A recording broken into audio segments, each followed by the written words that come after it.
أعوذ بالله من الشيطان اللعين الرجيم.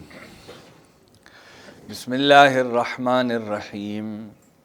الحمد لله رب العالمين بارئ الخلائق أجمعين باعث الأنبياء والمرسلين.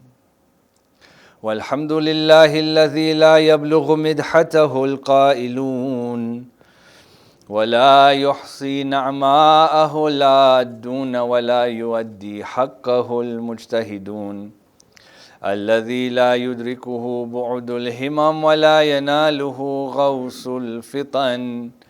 الذي ليس لصفته حد محدود ولا نعت موجود ولا وقت معدود ولا أجل ممدود. فطر الخلائق بقدرته ونشر الرياح برحمته ووتد بالصخور ميدان أرضه. ثم الصلاة والسلام على أشرف الأنبياء والمرسلين خاتم النبيين شفيع المذنبين حبيب إله العالمين أبي القاسم المصطفى محمد. صل على محمد وآل محمد وعلى آل بيته الطيبين الطاهرين المعصومين ولعنة الله على أعدائهم أجمعين من يوم عداوتهم إلى يوم الدين. أما بعد، فقد قال الله عز وجل في كتابه الحكيم وهو أصدق القائلين: بسم الله الرحمن الرحيم. وقل ربي أدخلني مدخل صدق وأخرجني مخرج صدق واجعل لي من لدنك سلطانا نصيرا. آمنا بالله صدق الله العلي العظيم. ما صل على محمد وآل محمد. السلام عليكم جميعا ورحمة الله وبركاته. I begin in the name of Allah, the most kind, the most merciful. It's due to that kindness and mercy that we have these opportunities where we gather in glorification and remembrance of Him, Tabaraka wa Ta'ala. We then begin this sermon the way the commander of the faithful used to begin many of his, by advising us, Usikum ibadallah bitaqwallah, that I advise you, O the servants of God, to be God conscious, God fearing, and pious human beings.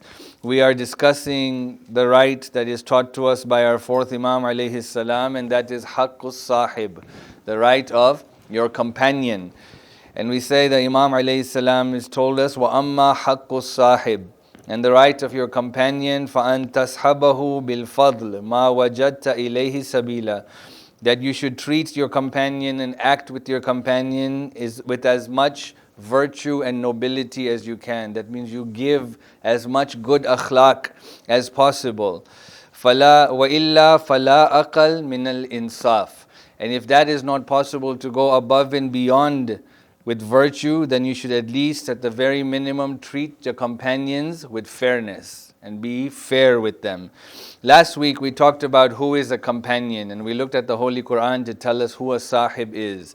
It can be somebody we have a short-term relationship with, somebody we meet by chance, somebody we meet on a plane, somebody we travel with. Or it could be somebody we have a long-term relationship with, a friend, somebody we share interests with, or it even could be somebody we are intimate with, like a spouse or a family member. And so what we see is that these rules that are given to us are for every creature that we interact with and that we meet. We also discussed the importance of picking right companions and good companions because of how easily the soul can be manipulated, right? How easily the soul can fall victim and prey to other people's bad vices. Our Prophet, our Imam Ali alayhi afdalu salatu wassalam, Salli ala Muhammad wa Ali Muhammad, says, La tashab sharir, that avoid the companionship of bad people or wicked people. فَإِن تَبَعَكَ يَسْرِقُ مِن تَبْعِهِ وَأَنْتَ لَا تَدْرِي, because your nature will unknowingly adopt their wickedness as well.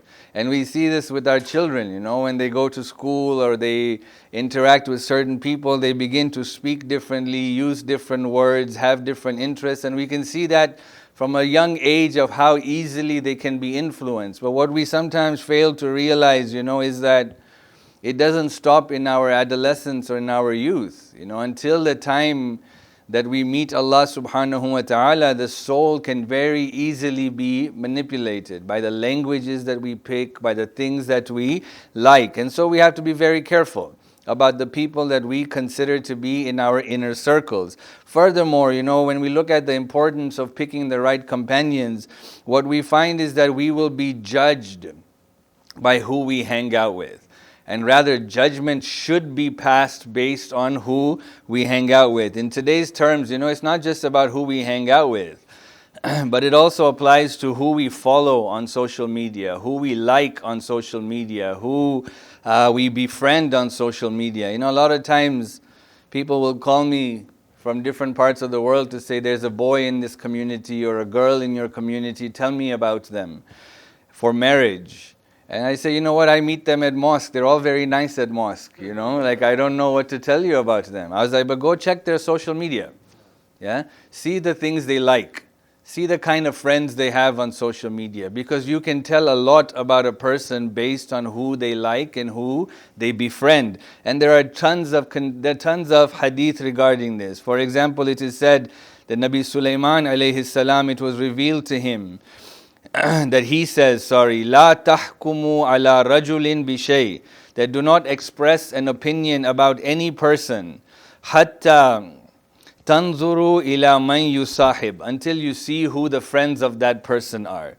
فَإِنَّمَا يُعْرَفُ الرَّجُلُ بِأَشْكَالِهِ وَأَقْرَانِهِ, because you will tell a lot about a person by who they are companions with and who they are intimate with. We have another tradition that says, فَمَنِ اشْتَبَهَ عَلَيْكُمْ أَمْرُهُ, anyone that you are unsure about their affairs or about their personality, وَلَمْ تَعْرِفُ دِينَهُ, and you don't know their deen. What kind of deen do they have? Are they well established, well grounded? Did they take the fundamentals of religion as important?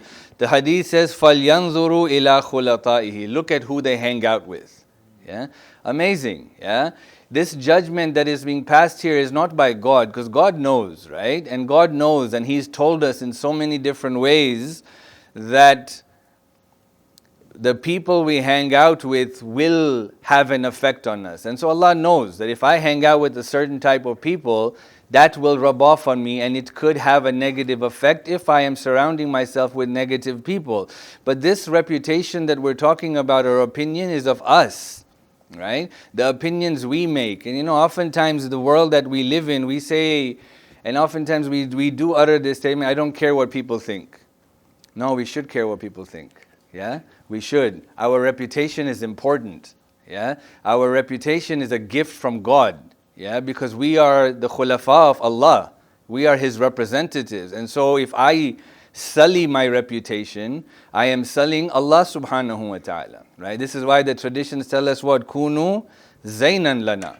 وَلَا تَكُونُوا شَيْنًا عَلَيْنَا. Do be beautifying objects for us. And so when we act a certain way, we represent a certain type of people. And so what we are saying is that we should be very selective, right? About the type of friends we have, right? About the people we consider to be part of our companions. And as we mature in life, I believe that this automatically, in certain extents, gets filtered out, right? When we were young, we had all different types of friends because we had different interests, right? I remember being in junior high.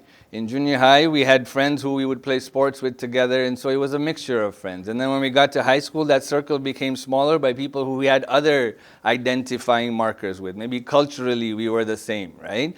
And then as we got into university, then when religion became important, then it became even smaller. And now when you look at when we get past that, our surroundings are with people we share that wilayat with, primarily, right? And that's because that's the bond that we have. But that maturing process sometimes doesn't manifest itself, right? Because we ourselves have not improved and realized what is important. And so it's really important that we take a look at our friends, to try to see who it is that is having a positive influence on us and who is it that is having a negative influence. And our ulama tell us some very interesting questions that we should ask ourselves to be able to judge whether or not the friend circle that we have is positive or the friend circle that we have is negative.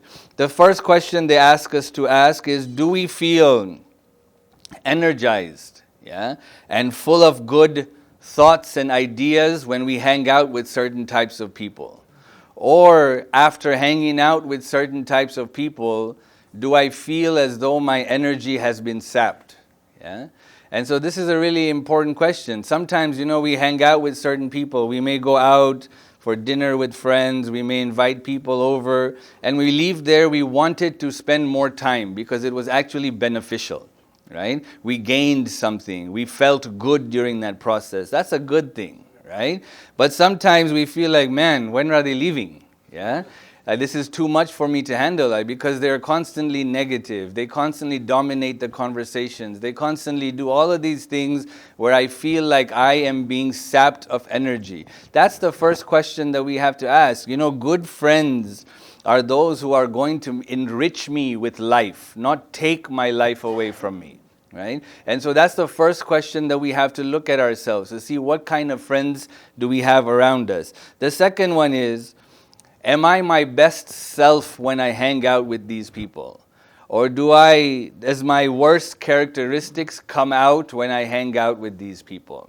There are certain times, when I hang out with people, like if I hang out with people who are quote unquote religious, I won't use profanity, right? I won't make bad jokes. I won't do these. But then there are certain people that I hang out with and the conversation changes.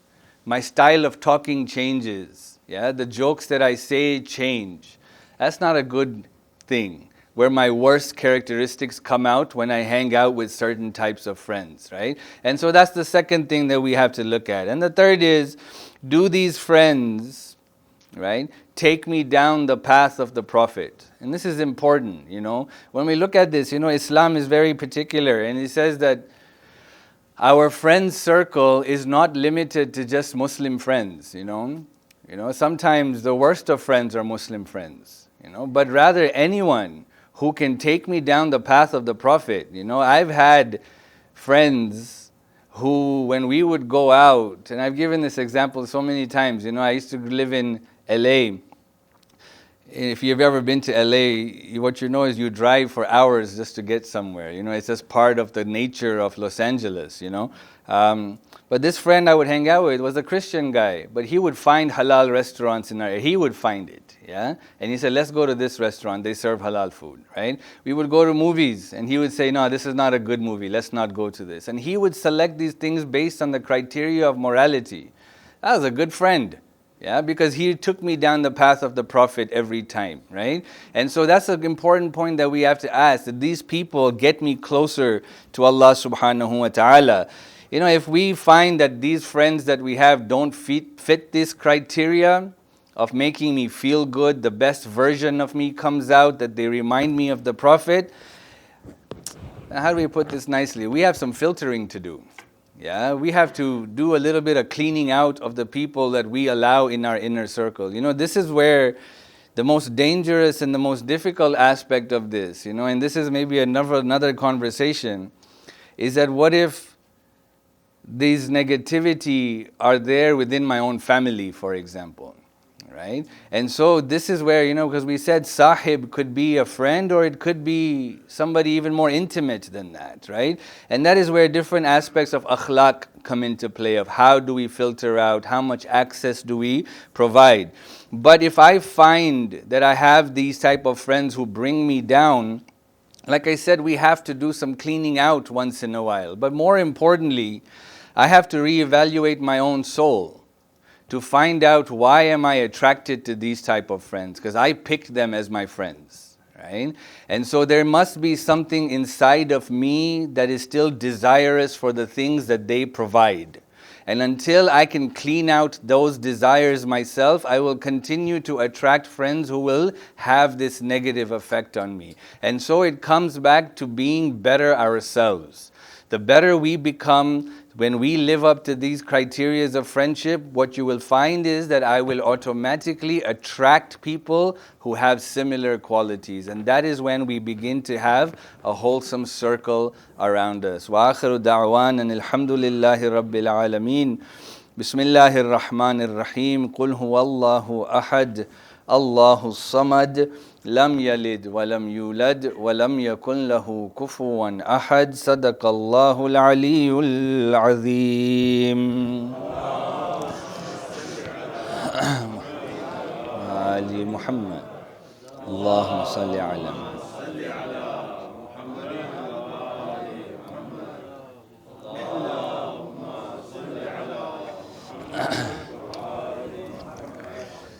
أعوذ بالله من الشيطان اللعين الرجيم. بسم الله الرحمن الرحيم. الحمد لله رب العالمين.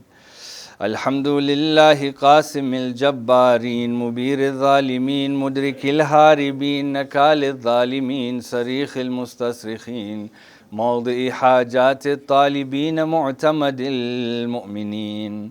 اللهم صل على خاتم النبيين وسيد المرسلين محمد.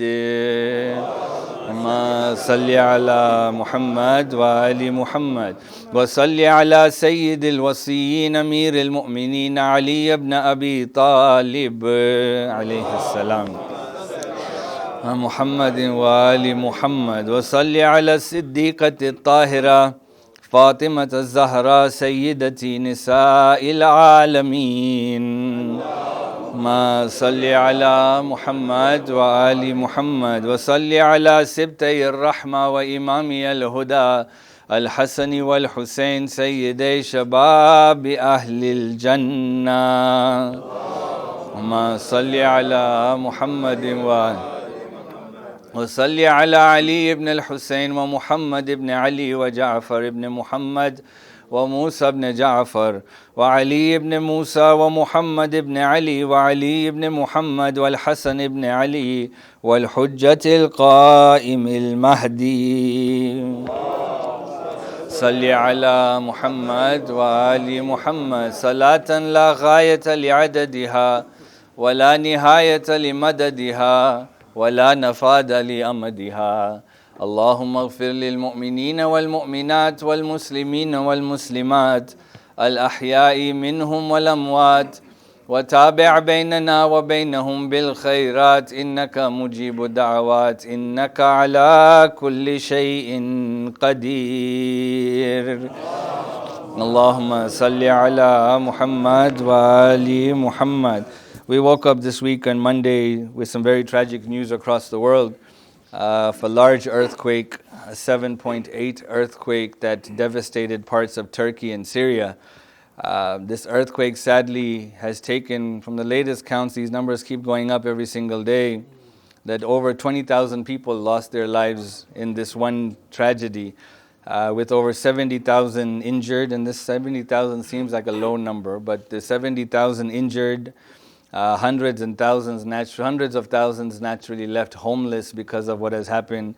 If we look at some of the drone videos, it's remarkable, the devastation. You know, it's they say over 6,500 buildings are destroyed, and all this is happening, you know, while the winter rages on. You know, so it's not that these people can just easily pick up a tent and just live outside, but they are struggling with the cold and all these other elements that are there, and the heart should ache. You know. It doesn't matter what type of people, what religion, and these are Muslims naturally, primarily, but still at the same time, whoever it is, the heart should cry and shed a tear for what is happening. No doubt we know that the rescue, the build, the rebuild, and other medical and social needs will take a long time. It's alhamdulillah nice to see many of the countries and nations coming together to try and assist and offer any type of aid, and alhamdulillah, this is the insaniyat of people, you know. This is something that we should never confuse. We often see this type of behavior, and we always get this question, like, look, at non-Muslims are nicer than Muslims, we get sometimes, you know. Well, look, the characteristic of being generous is the characteristic of an insan. It's not a characteristic of Islam. Yeah, there's a big difference here, right? Insan's idea of morality, and we've touched upon this in the past, is different. The base morality that produces kindness, sadness, generosity is the characteristic of insaniyat. And so we should expect that from all insan, all mankind, to produce this. And I'm glad, alhamdulillah, that insaniyat is alive within mankind, that they are coming forward with assistance. But it's also important that we try to do as much as we can, right? And I don't do this often, but I urge us to support financially, yeah, if we can, and I think we can. Even if it is a very low amount that we think is low, that won't make a difference, no, it will make a difference, because it makes a difference with Allah, right? And so it's important that we assist financially in any capacity that we can. And there are tons of organizations out there, and it's not my custom or role to mention such organizations. Do your research. Yeah, you can't have everything given to you. Yeah? I'm just kidding. But do your research. Yeah, do your research, and you will find organizations that are there. Our mosque is collecting funds, and so you can pass it on through that channel and trust that you have done your responsibility. And of course, we remember everyone in our prayers, because the du'as are also part of a mu'min's responsibility that we have. There is a lesson that we can take from this, and that is the full reality or realization of how easily and quickly life can turn upside down. Yeah? No one expected this to happen, right? Sure, it's a region where earthquakes happen, but at the same time, we know and have experienced how easily life can just change, right? And in certain instances, how life can even come to an end. And my brothers and sisters, that realization, unfortunately, sometimes is forgotten because of the continuity of the cycle of life that we live through. And it's really important that we are constantly aware of this reality, that life is something that is fragile. It's extremely fragile, right? And sometimes we put off things. We put off, for example, mending relationships for later. Well, later might not come. We sometimes put off paying back our dues to God for later. Well, later might not come. Yeah, we sometimes have the opportunity to go for ziyarat or hajj, and we say, I'll do it later. Later might not come, right? When you have a chance, when God presents an opportunity to us to do something amazing, to do something even small, good, don't lose that opportunity, because events like this happen and then we look back and say, I should have done something, I could have done something. Well, the time to do something is now. And I hope that inshallah we can take that lesson, apply that lesson into our lives, and try to do as much khairat as possible, because it is only through that khairat that our akhirah is built and secured. Wa akhiru da'wan and alhamdulillahi rabbil alameen. Bismillahir Rahmanir Rahim. وَالْعَصْرِ إِنَّ الْإِنسَانَ لَفِي خُسْرٍ إِلَّا الَّذِينَ آمَنُوا وَعَمِلُوا الصَّالِحَاتِ وَتَوَاصَوْا بِالْحَقِّ وَتَوَاصَوْا بِالصَّبْرِ صَدَقَ اللَّهُ الْعَلِيُّ الْعَظِيمُ.